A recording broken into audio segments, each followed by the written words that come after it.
여러분들 10계명 가운데 제4계명이 어떤 계명인지 아시나요? 제4계명은요 안식일에 관련된 규례가 기록이 되어 있습니다. 출애굽기 20장 8절부터 10절의 말씀에 보면 이렇게 기록하고 있는데요, 안식일을 기억하여 거룩하게 지키라.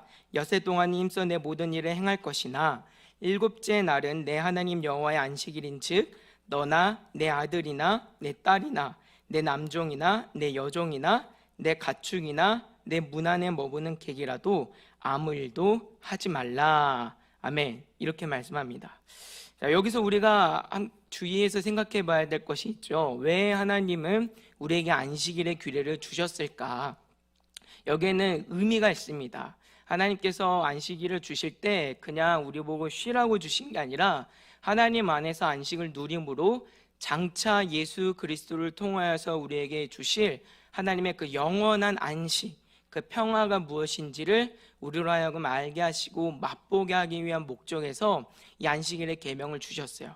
자, 그런데 여기서 우리가 한 번 더 생각해 봐야 될 점이 무엇이냐면, 하나님께서 우리에게 이런 안식에 관련된 규례를 주시면서 그 근거를 어디에 두고 있냐면 하나님 자신의 안식에 두고 있다는 점이죠. 성경 분명히 하나님께서 6일째 창조를 하시고 제7일째는 안식하셨다라고 말씀합니다. 그런데 여러분 한번 생각을 해보세요. 하나님이 과연 쉼이 필요하신 분일까요? 하나님이 과연 안식이 필요하신 분일까요?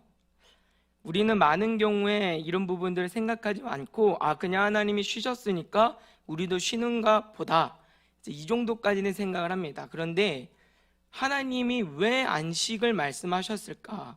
왜 자신의 안식을 말씀하셨을까에 대해서 생각해 볼 필요가 있어요. 과연 하나님께서 쉼이 필요하신 분일까요? 과연 하나님께서 안식을 필요할 정도로 우리처럼 한계가 있고 지치시기도 하시는 그런 분이실까요? 그렇지 않습니다. 하나님은요, 지치지 않으시는 분이세요. 하나님은 여전히 일하시는 분이시고 여전히 그분의 통치와 주권은 여전히 우리의 삶에 함께하고 있고 영원합니다. 어떤 사람들이 이런 말씀을 오해해서 이렇게 말하기도 해요. 하나님께서 창조는 하셨지만 그 뒤로는 이 땅에 간섭하지 않으신다, 이런 식으로 말하는 사람들도 있어요. 어려운 말로 이신론이라고 우리가 말하는 건데, 하나님께서 세상을 만들어 놓으시고 그냥 알아서 자기네들끼리 지지고 볶고 살도록 그냥 방관하신다, 이렇게 말하는 사람들이 있습니다. 근데 그렇지 않아요. 웨스트민스터 소요리 문답에서도 우리가 분명하게 고백하고 있는 것처럼 우리가 믿는 하나님은 창조의 하나님이시자 동시에 섭리하시는 하나님입니다. 하나님은 여전히 일하시고 하나님의 그 일하심은 영원합니다. 그래서 이 성경의 말씀들을 보면은 하나님께서 딱히 어떤 쉼이나 안식이 필요한 분이 아니라고 하는 걸 우리는 알 수 있어요. 그래서 예수님께서도 이 땅에 오셔서 뭐라고 말씀하시는가 보니까 아버지가 일하시니 나도 일한다, 이렇게 말씀하시거든요. 그러니까 하나님은 딱히 우리처럼 쉴 필요가 없으신 분인데, 그럼에도 불구하고 오늘 우리에게 안식일의 규례를 주시면서 자신의 안식을 그 근거로 삼고 계시단 말입니다. 왜일까? 왜 하나님은 자신의 안식을 근거로 우리에게 이 안식을 주고 계실까 생각을 해봐야 됩니다. 이유가 있어요. 하나님께서 하나님의 필요에 의해서 안식을 주신 게 아니라 우리의 필요 때문에 그 쉼을 주셨다라고 하는 점입니다. 그 근거를 하나님께서 하나님의 은혜와 하나님의 사랑 가운데서 그 쉼이 주어졌다라고 하는 거 우리에게 말씀하고 계시는 거예요. 우리는요, 하나님이 아니기 때문에 우리는 쉼이 필요한 사람들입니다.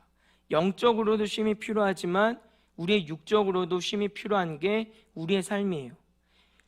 우리는 늘 언제나 치열한 영적 전투의 현장에 놓여 있는 사람들입니다. 아마 여러분들 오늘 또 전쟁 가운데 막 열심히 싸움하시다가 이 자리에 나오신 거예요. 내가 나갈까 말까, 추운데 내가 지금 온라인으로 할까 말까, 엄청난 고민과 갈등과 내 안에 있는 나를 이제 괴롭히는 그 생각들과 싸우고 여러분들이 이 자리에 계신 겁니다. 아멘. 하나님이 여러분들을 오늘 또 승리하게 하셨어요. 그런데 이런 싸움들이 그냥 예배 때만 아니라 수시로 때마다 계속해서 우리를 괴롭힌다라고 하는 점이죠. 늘 언제나 우리의 죄성이, 나의 옛 본성이 계속해서 나를 주장하려고 하는 그런 싸움을 살아가고 있어요. 그냥 가만히 내버려 둬도 이게 지금 너무나도 치열한데 사단마귀는 우리를 그냥 내버려 두지 않습니다. 늘 언제나 환경적으로, 상황적으로 우리를 계속해서 미혹하고 유혹해서 꼭 언제나 하나님 앞에 우리가 넘어지도록 만든단 말이에요. 이게 얼마나 고통스럽고 괴로운 일이면 이러한 우리의 처지에 대해서 바울 사도는 우리는 곤고한 자다. 나는 곤고한 자다. 오라 나는 곤고한 자라. 누가 이 사망의 문제 나를 건져내랴. 이런 말을 하고 있지 않습니까? 그래서 우리는 이 영적으로 쉼이 필요해요. 하나님이 주시는 참된 만족과 평안을 누려야 됩니다. 내 안에 계속해서 일어나는 이 정욕들로부터 떨어져 있는 시간이 필요해요. 존 칼빈 선생님은 기독교 강요 초판에서 이런 말을 합니다. 즉 우리는 하나님을 경외하고 사랑해야 하는 거로 그분 안에서 우리의 안식을 찾아야 한다는 것이다. 그렇다면 만일 우리가 양심을 혼란시키고 괴롭히는 역할밖에 하지 않는 우리의 사악한 욕망들을 깨끗이 청산하고 육신의 모든 깨끗지 못한 일들을 버린다면, 말하자면 어떤 인간적 지혜의 외양을 갖추었다 할지라도 하나님의 영으로부터 나오는 것이 아닌 모든 것들, 즉 우리의 현세에 대한 욕망에서 나온 사악함이 우리 본성 속에 조성되게 하는 모든 것을 버린다면 그러한 일이 일어날 것이다. 이렇게 말하고 있어요. 내용은 복잡하고 어려워 보이지만 말은 간단해요. 우리가 하나님이 정해주신 그 안식일 날에 우리가 온전히 하나님께만 집중함으로 우리가 어떻게 되는 거예요? 내 안에 있는 죄성과 본성과 정욕으로부터 멀리 떨어지게 된다는 거예요. 그렇게 내 안에 하나님으로 나를 채우고 하나님이 내 안에 일하시도록 우리의 삶을 내어드릴 때 진정으로 우리의 영혼이 하나님이 주시는 참 평안을 누리게 된다라고 성경 말씀합니다. 이 일 때문에 하나님이 우리에게 안식을 주신 거예요. 두 번째는 우리에게 육신적으로도 쉼이 필요합니다. 사람은 하나님이 아니기 때문에 분명 한계가 있는 사람들이요. 여러분들 번아웃 증후군 이런 말들 잘 들어보셨을 거고 아마 이런 경험들 많이 해보신 분들이 계실 거예요. 제 주변에도 지금 몇 사람이 있어요. 제일 가까운데 지금 두 분 계세요. 우리 목사님 두 분이 대단하신 분들입니다. 이분들은 만족이 없어요. 끝이 없습니다. 끝없이 연구하고 달려가고 정말 내가 지칠 때까지 주의를 감당하시는 분들이 두 분인데, 그러다 보면 어떨까요? 내가 감당하고 싶어도 마음은 있지만 내 육신이 따라주지 않을 때가 있는 것이 사실이죠. 저도 이제 김민 목사님 오셨지만 이제 한 주간 또 새벽 기도를 하면서 그런 얘기들 하는 거예요. 저도 이제 쉬었다 하니까 쉽지 않더라고요. 새벽에 일어나고 하는 일들이. 이처럼 마음은 있지만 생각은 있지만 우리의 육신의 연약함으로 인하여서 내 뜻대로 되지 않는 일들이 있기 때문에 우리는 반드시 육신적으로도 쉼이 필요합니다.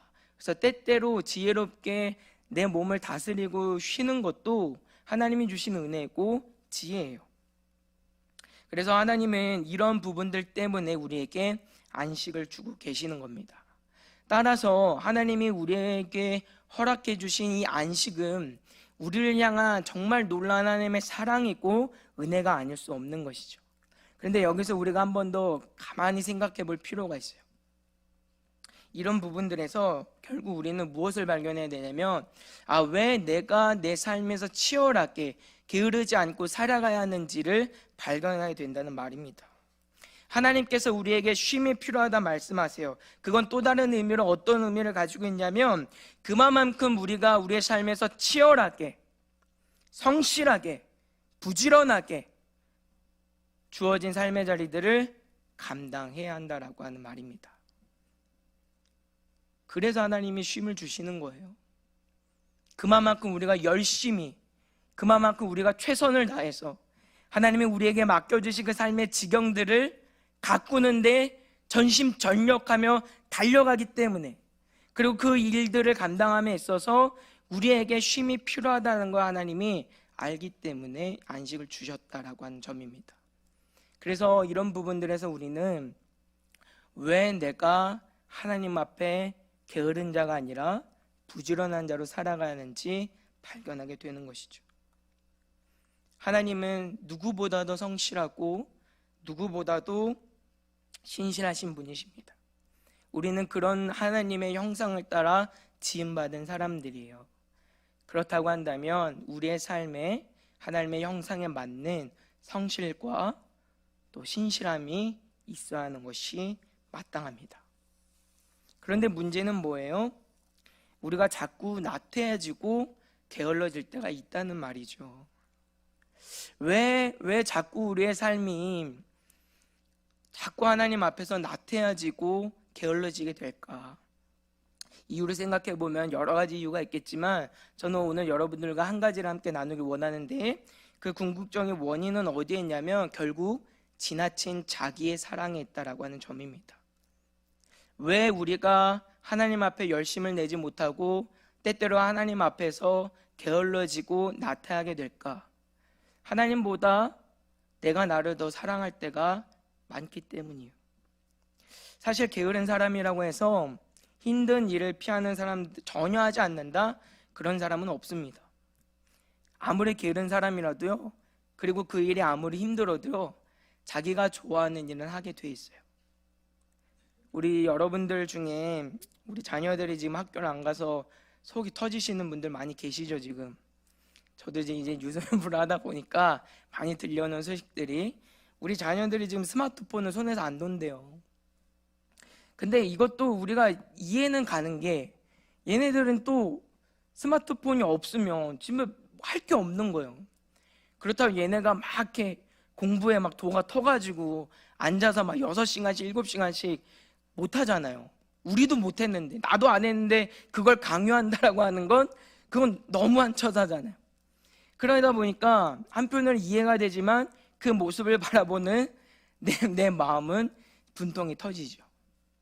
우리 부모님들의 마음을 잘 알고 있습니다. 얼마나 많이 고민이 되고 얼마나 많이 걱정이 되실지 알 수 있어요. 근데 여러분, 놀라운 건 뭔지 아세요? 우리 자녀들이 그렇게 스마트폰, 컴퓨터, 또 TV 보는 그런 시간들이 늘어나다 보니까 게을러 보이잖아요. 그런데 딱 그것들이 고장나면 누구보다 부지런한 사람으로 바뀝니다. 딱 스마트폰이 고장난 순간에, 딱 TV나 내가 가지고 놀 수 있는 무엇인가가 망가지면 그 순간에 누구보다도 부지런한 사람이 돼요. 수리하는 방법을 찾아요. 엄마를 쫄라요. 안 되면 아빠를 쫄라요. 어떻게든 방법을 찾아내고 어떻게든 자기가 하고 싶은 것들을 안위하게 됩니다. 그저 자기가 좋아하는 것을 하기 위해서라면 아무리 게으른 사람이라도 부지런하게 되는 것이죠. 그러나 우리는 그런 것들을 부지런하다라고 말할 수 없어요. 결국 그것은 자기 만족이 지나지 않기 때문입니다. 그래서 게으름의 가장 큰 뿌리는 내가 좋은 대로 하려고만 하는 지나친 자기 사랑, 지나친 자기 중심적 사고가 있다라고 하는 점이에요. 문제는 이러한 게으름들이 우리 사랑하는 자녀들에게만 있는 것이 아니라 사실 이 땅 사랑하는 모든 사람들에게 누구에게나 있다는 점입니다. 왜냐하면 자기 자신을 사랑하는 이 욕구는요, 거의 본능과 같은 거예요. 누가 그렇게 살라고 가르쳐주지 않아도 누구나가 다 자기의 만족과 자기의 유익에 민감하면서 그렇게 살아가게 됩니다. 그리고 때때로는 그것이 아주 이기적이고 또 때로는 자기 중심적인 태도로 나타낼 때가 많습니다. 오늘 본문에서 등장하고 있는 한 달란트를 맡은 종이 이런 사람이었습니다. 그도 지나친 자기 사랑에 빠져 있는 사람이에요. 우리가 지난주에 말씀에서 살폈지만 이 한 달란트를 감춰둔 궁극적인 이유는 어디에 있었나요? 주인에게 해를 당하지 않기 위해서였습니다. 이 종이 생각할 때 그 주인은 악하고 게으른 주인이라고 생각을 했어요. 그래서 내가 가지고 있는 이 한 달란트를 잃어버리게 되면 이 주인이 나를 해코지 할 것이 두려워서 이 종이 택한 일이 뭐예요? 한 달란트를 숨겨서 보관하는 일이었습니다. 결국은 이 달란트를 숨긴 이유는 어디에 있다라는 거예요? 자기 유익, 자기의 만족에 있다는 점입니다. 이러한 종의 모습을 통해서 우리는 지나치게 자기 사랑에 빠져 있는 사람이 어떻게 게으른 삶의 모습을 갖추게 되는지 명확하게 볼 수 있어요. 먼저 첫 번째입니다. 지나치게 자기 사랑에 빠진 사람이 나타나는 게으른 삶의 모습. 첫 번째, 최선을 다하지 않아요. 게으름의 기초는 자기 사랑에 있지만 그것은 게으름의 시작일 뿐이에요. 이 게으름이 게으름으로 드러나기 위해서는 언제나 어떤 역할과 책임이 주어져야 합니다. 의무가 없는 곳에는 그 사람이 아무리 게으르다고 하더라도 게으름을 말할 수가 없어요. 기준이 없기 때문이죠. 그렇지만 어떤 역할이 주어지고 어떤 의무가 주어지고 해야 할 일들이 주어졌을 때 그때는 게으름의 모습들이 반드시 나타납니다. 일단 그 시작은 주어진 일에 최선을 다하지 않아요. 자기 사랑에 빠져 게으른 사람은 의무를 이행함에 있어서 최선을 다하지 않는 것이 악이라는 생각을 하지 못하기 때문이에요. 김난준 목사님은 게으름이라고 하는 책에서 이런 말을 하고 있습니다. 시작 단계의 게으름은 늘 이러한 형태로 출발합니다. 아예 의무를 행하지 않겠다는 것이 아니라 마땅히 해야 할 일에 최선을 다하지 않거나 귀찮은 부분을 소홀히 하고 넘어가는 것입니다. 이게 무서운 점이에요. 아예 안 하는 게 아니라 그 처음 시작은 어떠냐면 하긴 해요. 하긴 하지만 최선을 다하진 않아요. 적당하게. 오늘 한 달란트를 받은 종의 모습이 딱 이런 모습입니다. 다른 두 사람이 주인을 기쁘시게 하기 위해서 5달란트, 2달란트를 남기기 위해서 얼마나 많은 수고와 애씀을 하고 있을까요? 자, 그런 모습을 보면서 이 사람이 하는 일은 무엇이었어요? 달란트를 숨기는 일입니다. 한편으로는 이게 주인을 위한 일이 될 수도 있어요. 어찌됐든지 간에 주인의 것을 보호하는 일이니까. 이익은 남기진 않지만 최소한 손해는 끼치진 않잖아요. 최선을 다했다면 어떻게 해야 하는 거예요? 주인을 위해서 1달란트가 아니라 단 1원이라도 남기려고 하는 애씀이 있어야 되겠죠. 그런데 지금 이 사람이 택한 건 뭐예요? 하긴 하지만 최선은 아니었어요.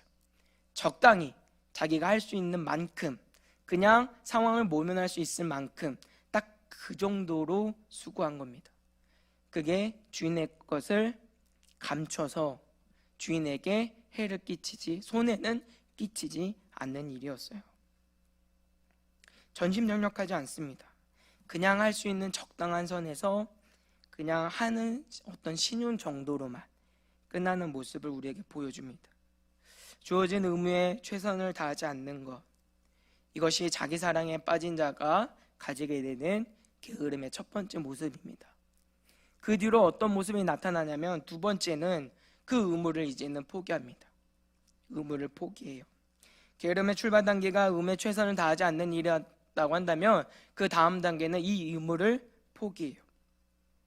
최선을 다하는 것이 힘겨워서 적당히 하는 일을 선택한 사람은 반드시 아무것도 안 하는 일을 선택하게 되어 있습니다. 왜냐하면 적당히 하는 것보다 이제는 아예 안 하는 것이, 아무것도 안 하는 것이 편하기 때문이에요. 그리고 쉽죠. 이 속에는요, 아주 자연스럽게 우리 안에 이 게으름을 조장하는 하나의 의식을 살펴볼 수 있어요. 그 비교 의식이라고 하는 건데, 이런 생각이 드는 거예요. 야, 내가 이걸 해도 되나? 내가 이걸 해서 뭐 하나? 그런 생각이 들 수 있는 겁니다. 그렇게 한다고 해서 이게 무슨 의미가 있을까? 나 말고 다른 사람도 이렇게 많이 있는데, 야, 나 하나쯤 안 한다고 뭐 문제 되겠어? 나는 아직 신앙이 어리고 아직 부족하니까 난 아직 안 해도 괜찮지 않을까? 아니면 이런 생각도 할 수 있죠. 그래도 나 정도 하면 됐지 뭐. 여기서 뭘 더 바래? 이 정도 하면 됐지 뭐. 나만 하면 됐지 뭐. 나 정도 하는 사람이 어디 있어? 나처럼 나이 싸고 괜찮은 사람이 또 있을까? 이런 비교 의식들이 생기는 거예요. 이런 생각들이 우리의 마음을 장악하기 시작을 하면요, 게으름과 싸우려고 하는 그 의식, 그 의도 자체, 의지를 포기하게 됩니다. 오늘 한 종이 다른 두 종의 모습을 보면서 그런 생각을 할 수 있어요. 여러분 한번 생각을 해보세요. 누가 5달란트를 받았는데 벌써 3달란트 남겼대. 누가 2달란트 받았는데 지금 2달란트를 남겼대. 이런 얘기를 듣고 있는 거예요. 그러면 두 가지 비교 의식이 나타날 수 있어요. 내가 안 해도 저 두 사람이 했으니까 주인이 그냥 넘어가겠지, 그런 생각. 또 하나는 난 저 사람들처럼 뛰어나지 않는데 내가 도전한들 뭘 이룰 수 있을까? 내가 괜히 도전해가지고 아무것도 안 남으면 어떻게 하지? 그럴 바에는 차라리 그냥 아무것도 하지 말자, 그런 마음이 들 수 있습니다. 그러나 이런 생각은 굉장히 어리석은 생각이죠. 마치 나한테 팔이 2개가 있으니까 하나 정도는 없어도 괜찮아, 이렇게 말하고 있는 것과 다르지 않는 생각입니다. 사랑하는 여러분, 기억하시길 바랍니다. 다른 사람의 신앙과 열심은요, 나를 위한 것이 아니에요. 나를 대변하기 위한 것이 아닙니다. 그 사람들의 열심과 신앙은요, 하나님 앞에서 나를 주장하지 못해요. 그건 그 사람과 하나님과의 1대1의 관계 속에서 하나님이 기뻐하시는 일이지, 결코 그 사람이 열심히 수고하고 애썼다고 해서 내가 그 사람과 똑같은 하나님 앞에 인정을 받는 게 아니라고 하는 거예요. 그 사람이 10을 하든 5개를 하든 중요하지 않아요. 내가 아무것도 못 남길 수 있고 내가 열심히 해봐야 하나도 안 될 수도 있어요. 그렇지만 내 주인이 원하는 건 뭐예요? 내가 그 열심을 내길 원하신다라고 하는 점이죠. 다른 종들이 주인을 위해서 애쓰고 수고하는 게 중요한 게 아니라 내가 종으로서 내 주인을 기쁘시게 하는 그 삶에 내가 동참하기를 원하시는 것이 내 주인의 마음입니다.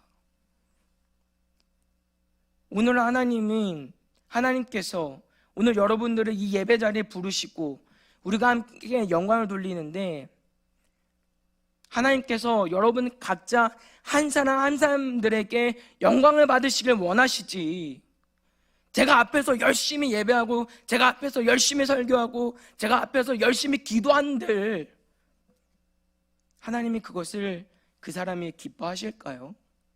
전혀 기뻐하시지 않습니다. 우리는 누구나 하나님 앞에 동등한 신분을 가진 자들이요, 그건 어떤 의미냐면 누구나가 최선을 다해서 내 주인을 기쁘시게 하는 삶에 참여해야 된다는 말입니다. 다른 사람의 열심은 중요한 게 아니에요. 다른 사람의 조금 부족함은 중요한 게 아니에요. 그건 그 사람의 분량대로 받은 것 뿐이에요. 중요한 건 내가 주인 앞에 받은 내 분량대로 내가 해야 할 몫을 감당하는 것이 중요하다는 말입니다.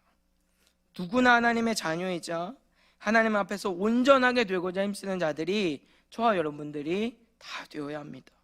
김남조 목사님은 책에서 이런 말을 하고 있는데요, 자신이 이처럼 그리스도 안에서 한 지체라는 것은 생각하지 않은 채 자기의 기준으로 신앙의 수준을 분류하여 자신은 아직 신앙적으로 어리다는 이유로 의무를 저버리는 일에 면죄부를 주는 사람들이 있습니다. 또한 다른 사람을 기준으로 자신의 영적 상태를 좋게 평가하려 하는 사람들도 종종 만납니다. 이런 태도들은 옳지 않습니다. 그래서 여러분 늘 기억하셔야 되는 게, 교회 공동체는요 서로 경쟁하는 공동체가 아닙니다. 교회 공동체는 서로 비교하고 서로 경쟁하는 공동체가 아니에요. 선의의 경쟁이라고 하죠. 각 부서들의 어떤 뭐 선의의 경쟁 이런 말들도 하지만 제 개인적으로는 굉장히 잘못된 말이에요. 정말 그건 세상의 가치관을 가지고 정말 교회의 교자도 모르는 사람이 끌고 들어온 말밖에는 되지 않아요. 교회 공동체는요, 합력하여 선을 이루는 공동체입니다. 부족한 자는 부족한 대로, 넘치는 자는 넘치는 대로, 뒤에서 끌어주고 앞에서 밀어주고. 말이 바뀌었네요. 앞에서 끌어주고 뒤에서 밀어주고. 네. 그게 믿음의 공동체 아닙니까? 제가 저희 담임 목사님 이제 얘기하는 걸 목사님이 너무 이제 불편하셔가지고 얘기를 많이 안 하려고 하는데, 목사님 불편하시면 잠깐 나가 계셔도 돼요. 자랑은 아니지만 제가 목사님을 옆에 보면서 많이 도전이 되는 게 뭐냐면, 목사님은 늘 언제나 무엇인가를 함께 하시더라고요. 제가 이제 처음 교회에 이제 부임했을 때 이제 우리 목사님은 이제 담임 목사 임직을 눈앞에 두고 이제 준비하고 계시는 과정이 있었는데, 이제 신경 쓰이잖아요. 근데 이제 점심을 먹어도 같이 요리하고, 설거지를 해도 늘 언제나 목사님은 같이 해주시더라고요. 청소를 해도, 쓰레기를 버려도 늘 언제나 누군가 혼자에게만 맡겨둔 적을 본 적이 없어요.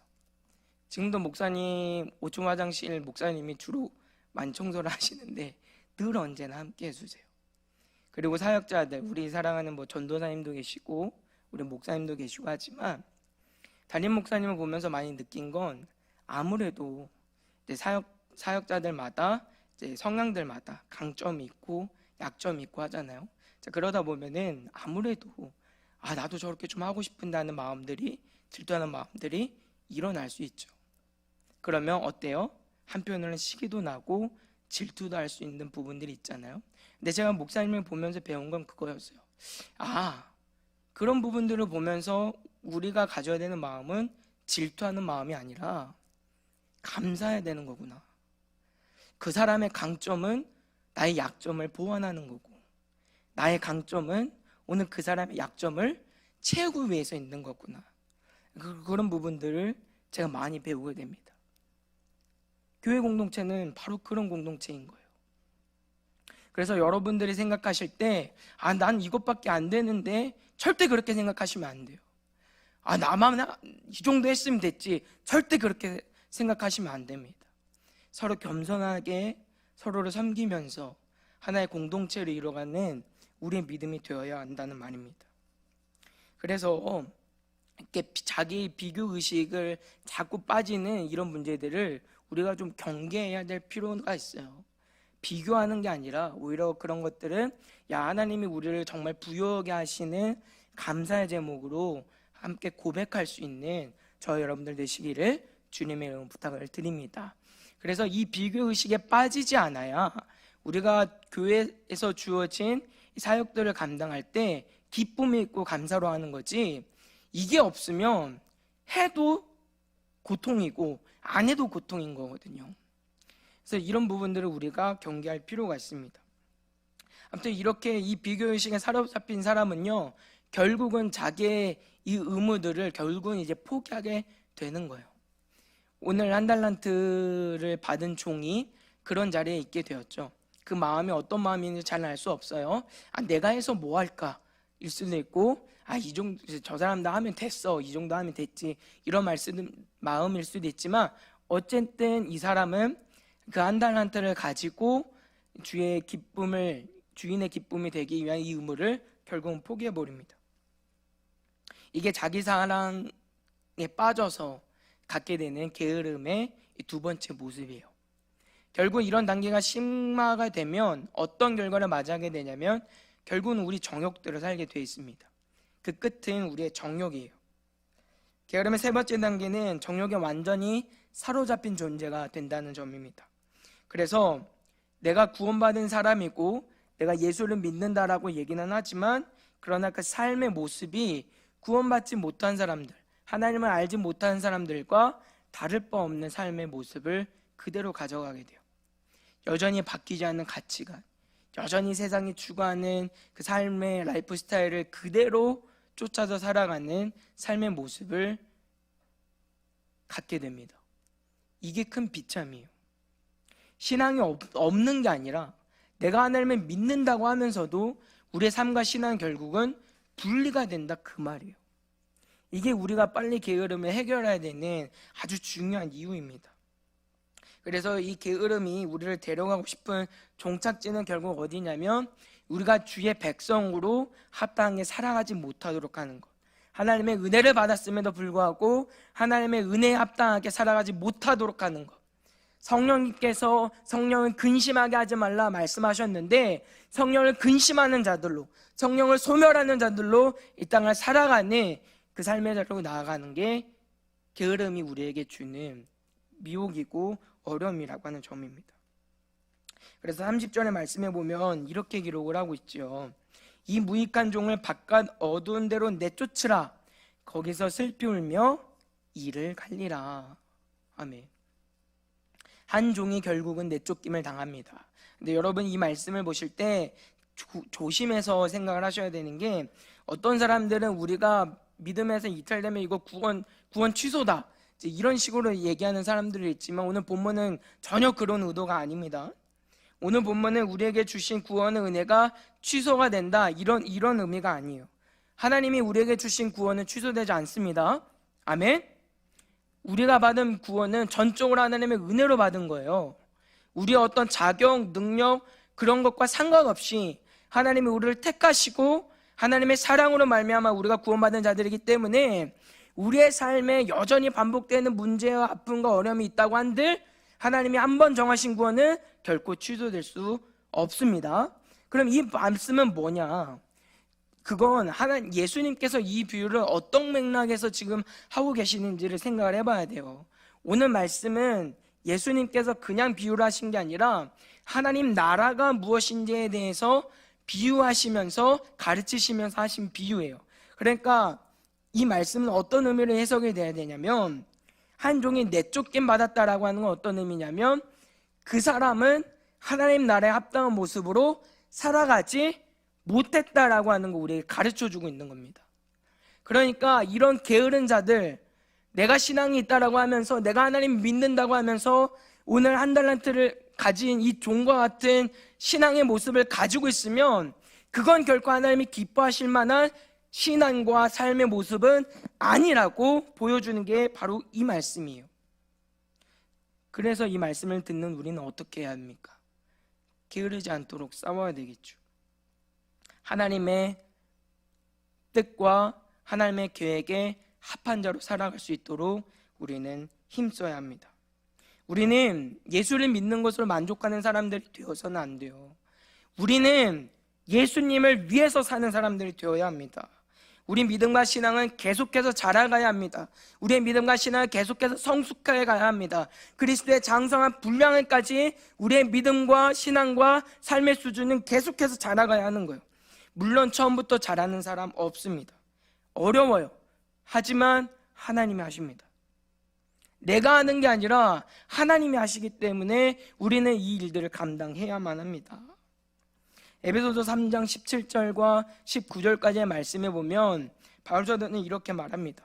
믿음으로 말미암아 그리스도께서 너희 마음에 계시게 하셨고 너희가 사랑 가운데서 뿌리가 박히고 터가 굳어져서 능히 모든 성도와 함께 지식에 넘치는 그리스도의 사랑을 알고 그 너비와 길이와 높이와 깊이가 어떠함을 깨달아 하나님의 모든 충만하신 것으로 너희에게 충만하게 하시기를 구하노라. 아멘.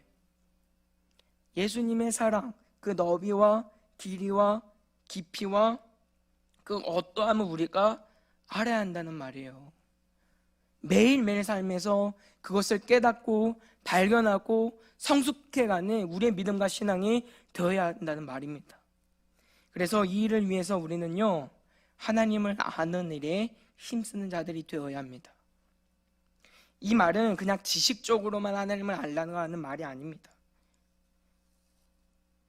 지식적으로가 아니라 그 하나님을 아는 그 지혜와 지식을 통해서 결국 우리가 어느 자리로 가야 되냐면 하나님의 그 높고 위대하심을 찬양하는 자리, 하나님을 경외하는 자리로 우리가 나아가야 해요.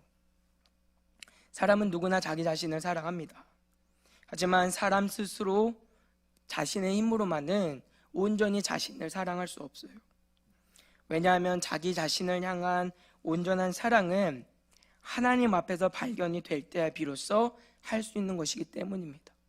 하나님 앞에서 내 삶의 위치와 내 삶의 목적을 발견하고 그 하나님께 받은 사랑의 그 깊이를 알고 그 사랑을 주시는 하나님이 얼마나 높고 위대하신 분인지를 알고 또 그 하나님을 누리며 살아가는 행복 가운데 있을 때야, 그리고 그 안에서 하나님께 영광을 돌리도록 창조된 나의 창조의 목적을 발견할 때야 정확하게 자기 자신을 사랑할 수 있게 된다는 말입니다. 김난준 목사님은 이렇게 말하는데요, 하나님의 사랑을 제대로 경험하고 그분의 성품을 알고 나면 그만큼 빗나간 자기 사랑에 빠지지 않게 됩니다. 하나님께서 어떻게 자기를 사랑하셨는가를 인격적으로 알게 된 사람들의 삶의 목표는 하나님을 사랑하는 것으로 재편되기 마련이고, 삶의 목표가 이렇게 하나님을 사랑하며 그분을 위해 사는 것으로 정해지면 자기 사랑도 그러한 목적에 기여할 수 있는 방향으로 자리 잡기 때문입니다. 그래서 우리는 하나님을 아는 일에 힘쓰는 자들이 되어야 해요. 그냥 힘을 쓰는 자들이 아니라 생명을 걸고 그 하나님의 높고 위대하심을 알기를 힘쓰는 자들이 되어야 합니다.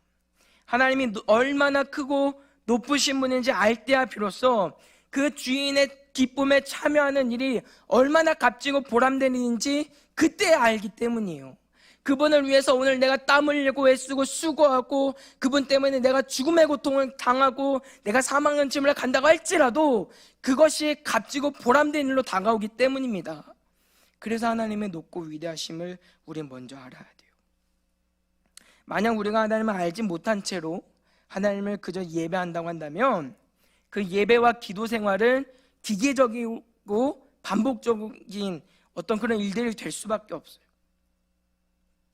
아무런 의미를 가진 일들로, 시시한 일들로 치부될 수밖에 없다는 말입니다. 그분의 높고 위대하심을 알 때야 비로소 이 예배 자리에 내가 나와 있는 이 은혜가 얼마나 값지고 놀라운지 발견하게 되는 거예요. 그리고 그 마음이 있을 때야 비로소 우리의 삶에 예배에 대한 기대가 생기고 예배가 새로워지고 예배 가운데 생명을 체험하고 그렇게 우리의 삶이 변화되는 놀라운 은혜를 체험하게 됩니다. 제가 어제 화요중보기도 모임을 할 때 잠깐 나눴던 말씀인데, 때때로 우리가 삶의 자리에서 살아가다 보면 하나님께서 나를 외면하신 것만 같은 그런 상황을 맞이할 때가 있어요. 근데 저도 한번 생각을 해보니까 언제 우리가 과연 하나님이 내 삶에 안 계실까 이런 느낌을 받을까 생각을 해보니까 언제냐면 내가 다 이해할 수 없을 때더라고요. 내가 어느 정도 납득하고 내가 어느 정도 순응이 되면 그러면 우리는 그 삶에서 하나님이 나를 외면하신 것만 같은 그런 느낌은 잘 받지 못해요. 그런데 언제 그 느낌을 받냐면 내가 이해할 수 없을 때요. 설명이 안 될 때. 야, 왜 하나님이 살아계신다고 한다면 하나님이 나를 분명히 사랑하신다고 했는데 내가 하나님을 사랑하는 게 분명한데 왜 내 삶에 갑자기 이런 문제가 생겼지? 이런 거죠. 내가 다 이해할 수 없는 그때 우리는 하나님이 내 삶에 없다라고 느낍니다. 내 실상은 어떻습니까? 하나님은 그 순간에도 우리와 함께 하시죠. 언제나 선한 길로 인도하십니다. 이해할 수 없는 그때라도 하나님의 그 측량할 수 없는 계획과 선하심과 인도하심을 가지고 우리를 이끌어 가십니다. 그럼 왜 하나님은 우리가 다 알 수 없는 그때를 만나게 하실까? 곰곰이 생각해 보니까 이유가 있었어요. 하나님은 내가 이해할 수 없는 분이구나. 하나님은 내가 측량할 수 없는 정말 높고 위대하신 분이구나. 이 사실을 가르쳐 주기 위해서입니다. 납득할 수 없는 상황, 이해할 수 없는 그때에 오히려 우리는 무엇을 깨닫느냐면 하나님이 정말 오묘하시다. 하나님의 일하심이 정말 신비롭다. 하나님의 일하심이 정말 지혜롭다. 하나님이 정말 능력이 있으시다. 하나님께서 정말 창조의 권능으로 나를 인도하고 계시는구나. 이런 사실들을 발견하게 되는 겁니다. 그토록 하나님은요, 우리가 하나님을 대면할 때 하나님이 얼마나 높고 위대하신 분인지 알기를 원하신다는 말이에요. 성경이 왜 창조에 대해서 말하고 왜 하나님에 대해서 성삼위일체 이런 말들을 가르치고 있을까요? 창조는요, 어떤 역사의 한 기원이 아닙니다, 여러분. 세상의 출발점을 말해주고 싶은 게 창조의 목적이 아니에요. 야, 우리의 시작이 이렇게 됐구나. 그걸 가르쳐주는 어떤 역사적인 하나의 사건을 말해주고 싶은 게 창조가 담고 있는 의미가 아닙니다.